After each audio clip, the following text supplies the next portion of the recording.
Have you ever looked at your bank account and wondered exactly how many zeros you need to add before you could become the Batman?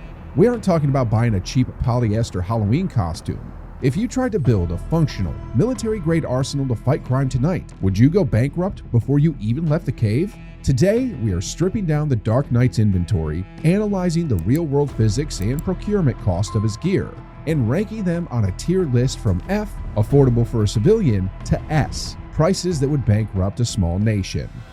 The iconic yellow belt is more than just a storage unit. It's a miniaturized engineering marvel, and the most expensive component sitting on Batman's waist is undoubtedly the gun.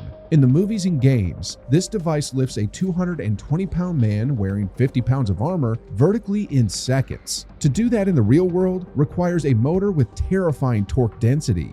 We actually have real-world comparisons for this. The Atlas-powered Ascender is a device used by special forces to winch soldiers up buildings, but it's the size of a leaf blower and weighs over 20 pounds. Batman's device fits in like a pistol grip. To get that power-to-weight ratio, you cannot buy one off the shelf. You are commissioning custom brushless motors, aerospace-grade gearing, and high-discharge graphene batteries. Then consider the cable. To support dynamic shock loads, like catching yourself mid-fall, on a line that thin, you need braided liquid crystal polymer fibers, similar to Vectran, used in Mars rover airbags. The R&D to miniaturize a heavy-duty construction crane into a handheld device that won't shatter your wrist from the recoil puts the prototype cost easily in the $50,000 range per unit. Next, let's look at the consumables. Batarangs and smoke pellets. You might think a batarang is just a piece of cut metal, but if you want it to return to you or fly straight in high winds, you need perfect aerodynamic balance.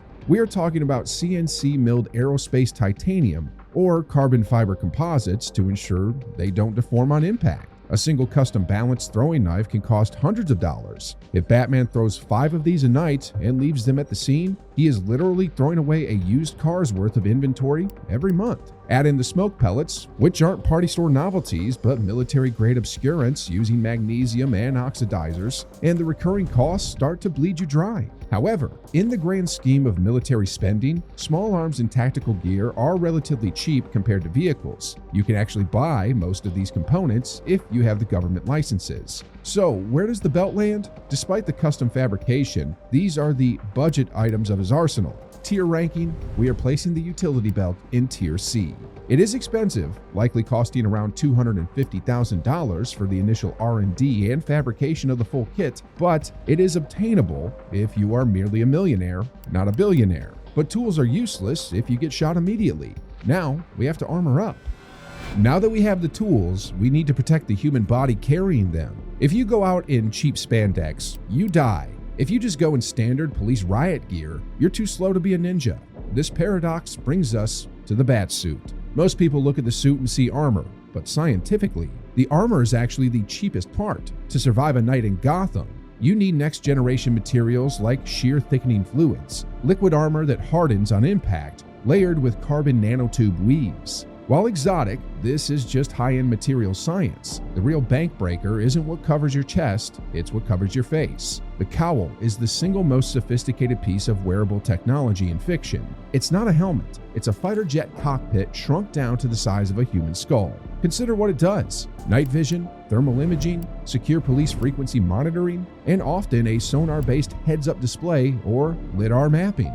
The F-35 Gen 3 helmet-mounted display system allows pilots to see through their plane using external cameras and projects data directly onto the visor. That helmet costs over $400,000 per unit. And remember, the F-35 helmet is bulky. Batman's cowl is streamlined and form-fitting. To miniaturize that level of processing power, battery storage, and multispectral sensors into a flexible mask requires custom silicone fabrication that doesn't exist on the consumer market.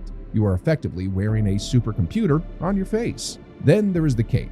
In the Nolan trilogy, we saw memory cloth, electroactive polymers that stiffen into a rigid glider shape when a current is applied. This allows Batman to glide across the city without carrying a rigid hang glider. In reality, this technology is still in the experimental phase in university labs, but making it durable enough to support a 200-pound man in a dive bomb requires massive prototype development costs. You aren't just buying the fabric, you're funding the entire engineering department that invented it. When you combine a custom molded ballistic chassis, a miniaturized avionics suit in the cowl, and experimental aerospace fabrics. So where does it land? The R&D alone pushes this well out of the range of standard military kit. Tier ranking. The Batsuit lands firmly in Tier B. We are looking at a multi-million-dollar prototype. You could buy a very nice house for the price of the armor, but you need the GDP of a small island to develop the cowl from scratch. But even with the suit, you can't walk to the crime scene if you don't get there in time. This brings us to the most famous vehicle in pop culture history. When we analyze the Batmobile, specifically the Tumbler iteration, which is the most grounded in reality, we have to stop thinking about it as a car. If you try to build this by modifying a Lamborghini or a Hummer, you will fail. This is not a supercar. It is a custom-built, bridging vehicle-tank hybrid. Let's look at the chassis. Standard military armored personnel carriers are designed to take a hit, but they are heavy and slow. The Batmobile needs to be bulletproof, but also capable of hitting 60 miles per hour in under 6 seconds. That means you cannot use standard steel armor. You need a custom welded space frame made of titanium and ceramic composite plating to keep the weight down while maintaining structural integrity. But the real engineering nightmare here is the suspension. In the films, we see the Batmobile jumping across rooftops and landing on concrete. Do you know what happens to a normal tank if you drop it 20 feet? The axles shatter and the crew turns into jelly. To survive those landings, the Batmobile requires a long travel suspension system similar to a Baja trophy truck, but scaled up to handle a 3-ton vehicle. We are talking about custom machined hydraulic dampeners that don't exist in any catalog.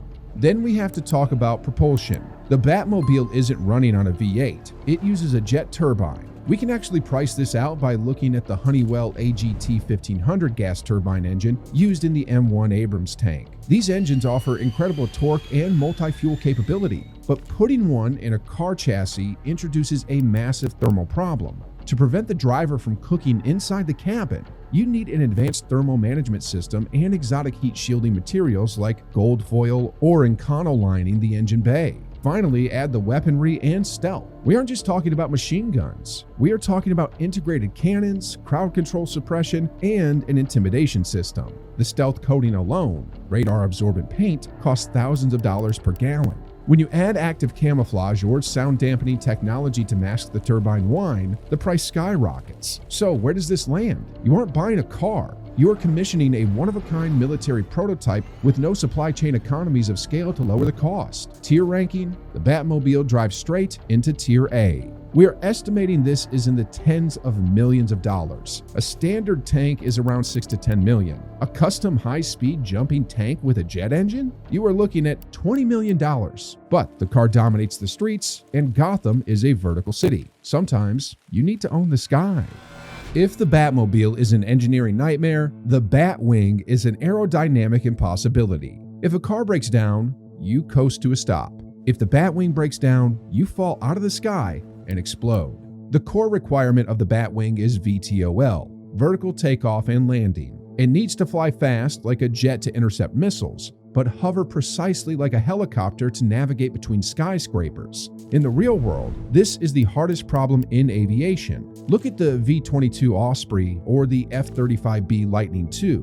These programs took decades and billions of dollars to perfect because balancing a heavy aircraft on a column of thrust requires insane engineering. But unlike a Harrier jet, which operates in open air, Batman flies in the urban canyon. The turbulence reflected off buildings would destabilize a normal aircraft. To keep the Batwing stable while hovering between two skyscrapers requires a fly-by-wire avionics suit that is arguably more advanced than anything currently in the US Air Force. The software coding alone to prevent the autopilot from crashing into a gargoyle would cost millions in contractor hours. Then we have the stealth technology. The Batwing typically features low observable geometry, sharp angles that deflect radar waves. To make this functional, The skin of the aircraft must be coated in radar-absorbent materials. Here's the catch. These coatings are notoriously fragile. The B-2 Spirit bomber requires climate-controlled hangars because rain and humidity degrade the stealth coating. Batman operates exclusively in a damp, rainy city. The maintenance cost to keep the Batwing invisible to radar would be astronomical. And we haven't even touched on the Bat Factor from The Dark Knight Rises. That vehicle featured a rotorless hover system, effectively using ducted fans or an experimental propulsion system to generate lift without giant exposed blades. To build a vehicle that heavy that hovers on ducted air requires engine efficiency that barely exists in laboratory settings today.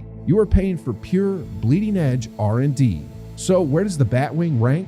Aircraft are exponentially more expensive than ground vehicles due to the materials, the avionics, and the safety factors. You aren't just building a plane, you are building a stealth fighter that functions as a helicopter. Tier ranking, this is our first entry in Tier S. We are talking about hundreds of millions of dollars. The F-22 Raptor cost about $150 million per unit, and that was with a mass production run. A one-off custom VTOL stealth aircraft, you are approaching $500 million. But all of this hardware is useless without a place to store, repair, and coordinate it. This brings us to the final and most critical asset. All of that hardware is useless without a place to store, repair, and coordinate it. The Batcave is not just a damp garage with a cool turntable. It is a hardened military command bunker crossed with a T4 data center. Let's analyze the Bat computer. In the movies, it scans global databases and breaks encryption instantly. Realistically, doing facial recognition on a citywide scale requires processing power equivalent to a massive server farm. We are talking about racks of GPUs similar to Cray supercomputer. But here's the catch that movies ignore. Computers generate heat. Running a supercomputer inside a natural cave is an HVAC nightmare. You need industrial dehumidifiers and liquid cooling systems running 24/7 just to keep the electronics from shorting out in the damp, salt-rich air. The electricity bill alone would flag you to the IRS immediately. To avoid that, you need off-grid power. You aren't plugging into Gotham Electric. You are likely installing a private hydroelectric generator or a compact nuclear reactor. A small modular reactor, or SMR, costs roughly $1 billion to install and commission. Then consider the construction logistics. You are reinforcing a natural geological formation to support heavy machinery, hydraulic lifts for the car, and jet runways. That requires massive structural engineering to prevent the ceiling from collapsing on your head. And who builds this? You can't just hire a local contractor from the Yellow Pages. You have to pay the silence tax. You are either hiring specialized military contractors and paying them triple to sign ironclad NDAs, or you are performing the labor yourself using custom automation, which costs even more. We also can't ignore the medical bay. Batman stitches himself up, which means he has a private trauma center equipped with MRI machines and synthesis labs for antidotes. That is a fully staffed hospital wing without the staff. When you factor in the supercomputer hardware, the nuclear power source, the structural reinforcement, and the operational secrecy, the cave isn't just an asset. It is an endless money pit that burns cash faster than the Joker burns piles of money. Tier ranking, this is the only item in Tier S+. It is the single most expensive asset in the Crusade. While the car and suit are millions, the infrastructure is in the billions. So what is the final verdict on the cost of justice? While the Batmobile gets all the glory on the movie posters, the boring infrastructure of the Batcave and the massive R&D costs behind the suit represent the true price of the Crusade. Being Batman isn't just about physical peak performance.